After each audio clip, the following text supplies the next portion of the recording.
డబ్బులన్నీ ఎక్కడికి పోతున్నాయి? ప్రభుత్వ భూములను తెగనమ్ముతున్నారు. 15 నెలల్లోనే 1,65,000 కోట్ల అప్పు చేసిండ్రు.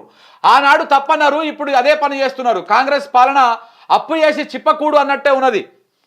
కాంగ్రెస్ తీరుపైన కేటీఆర్ ఆగ్రహం. వాస్తవానికి కూడా ఇక చూడండి, ఈ ఈ ఈ 15 నెలల కాంగ్రెస్ పాలనల వీళ్ళు చేసినటువంటి అప్పు మొన్న తెచ్చినటువంటి 2,000 కోట్లతో కలుపుకుంటే అక్షరాల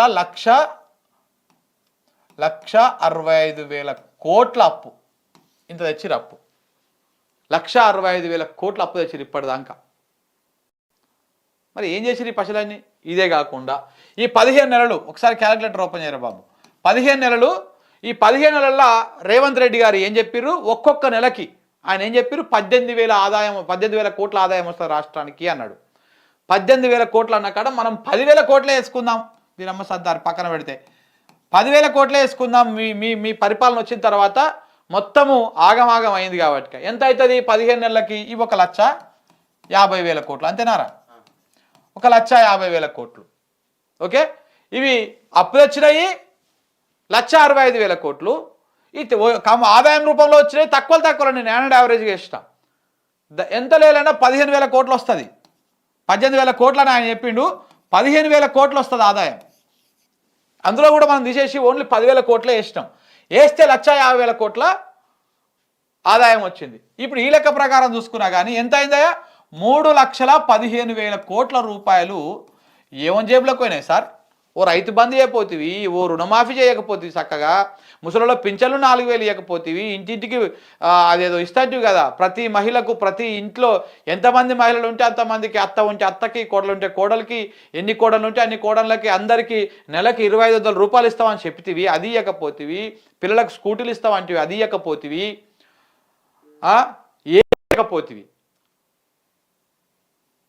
ఏదేదో విద్యా భరోసా ఏమంటారు, విద్యా వికాసమా అదేదో ఆరోగ్య గ్యారెంటీ, అది దాని పత్తనే లేకపోయే. ఫీజు రియంబర్స్మెంట్లు ఎక్కడక్కడ ఆగిపోయే. ఒక ప్రాజెక్టు కట్టకపోతేవి, ఒక కొత్త పథకం పెట్టకపోతేవి. ఫ్రీ బస్ అని పెట్టినావు కదా, ఆ ఫ్రీ బస్సు కింద ఆర్టీసీకి ఇవ్వాల్సినటువంటి 100,000 కోట్ల రూపాయలు అట్లనే బకాయి పెడితివి. ఈ పైసలన్నీ ఇవ్వకుండా మరి ఈ 3,15,000 కోట్ల రూపాయలు ఎటు పోయినాయి? ఎవడు తిన్నాడు? ఎవరి జేబులోకి పోయినాయి? దీని మీద విచారణ జరగాలి. ఎటు పోయినాయి? ఇవే కావు, ఇంకెన్ని చేసిర్రు? మొన్న 20,000 కోట్లు తెచ్చిర్రు అప్పు భూములు అమ్మి. మళ్ళీ ఇప్పుడు ఇంకొక 40,000 కోట్ల దగ్గర తేవడానికి ప్రయత్నాలు చేస్తా ఉన్నారు, ఇంకో 400 ఎకరాలు అమ్మి. మరి ఇన్ని తెచ్చి పైసలన్నీ ఎటుపోయిన 4 లక్షల కోట్లు ఇప్పటి దగ్గర ఎవడు మింగిండు? ఇందులో రేవంత్ రెడ్డి వాటా ఎంత పోయింది? మంత్రుల వాటా ఎంత పోయింది? రేవంత్ రెడ్డి కుటుంబానికి ఎన్నెన్ని మూటలు పోయినాయి ఇళ్ళకెళ్ళి? ఇవన్నీ సమాధానం చెప్పాలి కదా. ఎవడు మింగిండు ఇవన్నీ? దొంగే దొంగ దొంగ దొంగ అన్నట్టుగా మీరు గత పాలకుల మీద, గతంలో ఉన్నటువంటి వాళ్ళ మీద ఇగో ఇన్ని సంపాదించరు అన్ని సంపాదించరు అని చెప్పేసి ఒక ప్రచారం చేసి ఆ ఊపులో మీరు సంపాదిస్తున్నట్టు కనపడతా ఉంది. ఎందుకంటే దొంగనే దొంగ దొంగ అనడం అనుకో, ఈడు దొంగల సంగతి అసలు జనం గుర్తించారు కదా. అట్లా మీరు వాళ్ళు సంపాదించరు అని ఆ ప్రచారం ఒకటి నడుస్తుండగా మీరు ఈడ సంపాదించుకునే కార్యక్రమాలను మొదలు పెట్టుకొని ఇట్లా దోసుకొని తింటున్నట్టుగా అర్థమవుతా ఉన్నది. మరి లేకపోతే ఎక్కడ పోయినాయి ఈ పైసలన్నీ? ఎటుకెళ్ళిపోయినాయి? కేసీఆర్ అప్పు చేయలేదని కాదు, ఆయన చేసాడు 4 లక్షల కోట్ల అప్పు. కానీ కళ్ళమ్మగా కనపడుతుంది కదా. ఓ మిషన్ భగీరథ రూపంలో కనపడుతుంది, కాకతీయ రూపంలో కనపడుతుంది, ఇంకా కాళేశ్వరం రూపంలో కనపడుతున్నది. ప్రాజెక్టులు, కాలువలు, ఈ పాలమూరు రంగారెడ్డి ప్రాజెక్టు, మా డిండి లిఫ్ట్ ఇరిగేషన్ ప్రాజెక్టు ఈ ఈ ఈ రూపంలో కనపడుతున్నాయి. ఆడనో ఏడనో ముసలిలో పింఛన్ రూపంలో కనపడుతుంది, రైతు బంధు రూపంలో కనపడ్డది, రైతు భరోసా రూపంలో, రైతు బీమా రూపంలో కనపడ్డది.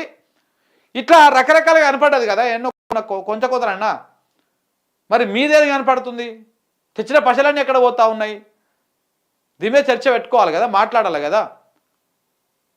దీని మీద ఏమైనా మాట్లాడితే ఎక్కడివి మేము లంకెపింజలు ఉన్నాయి అనుకొని వచ్చినాము, అన్ని కాలికుండలే ఉన్నాయి ఈడ. మరి లంకెపింజల కోసం ఓడి తెలాడతాడు, దొంగలు తెలాడతారు లంకెపింజల కోసం. ఈ తొమకాలు ఓళ్ళు చేస్తారండి. గుప్త నిధులను ఎవరు దొంగకొస్తారు? పోయి మనం దొంగకొస్తాము.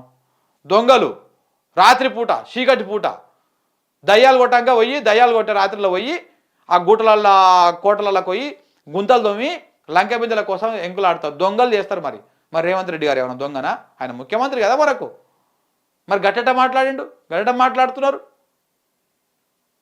ఇవన్నీ ఆలోచన చేయాలి.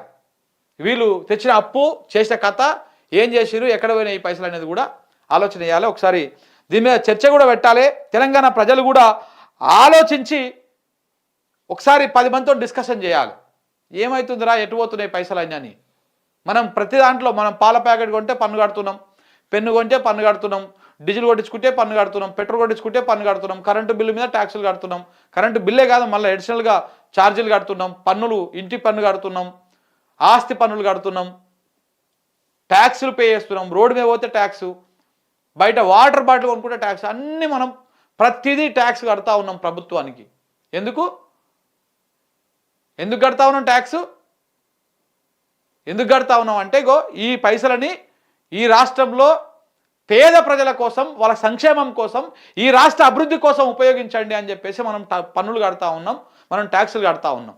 కానీ వీళ్ళు ఏం చేస్తా ఉన్నారు, ఈ కట్టినటువంటి పనులని ఎవరి వాటా వాడు వంచుకొని వాళ్ళ జేబులలో వేసుకుంటా ఉన్నారు. ఇది గ్రహించకపోతే వేస్ట్. ఇది ఇంకా మనం తెలివికి రాకపోతే వీళ్ళు ఇట్లనే మనం తొక్కుతూనే ఉంటారు.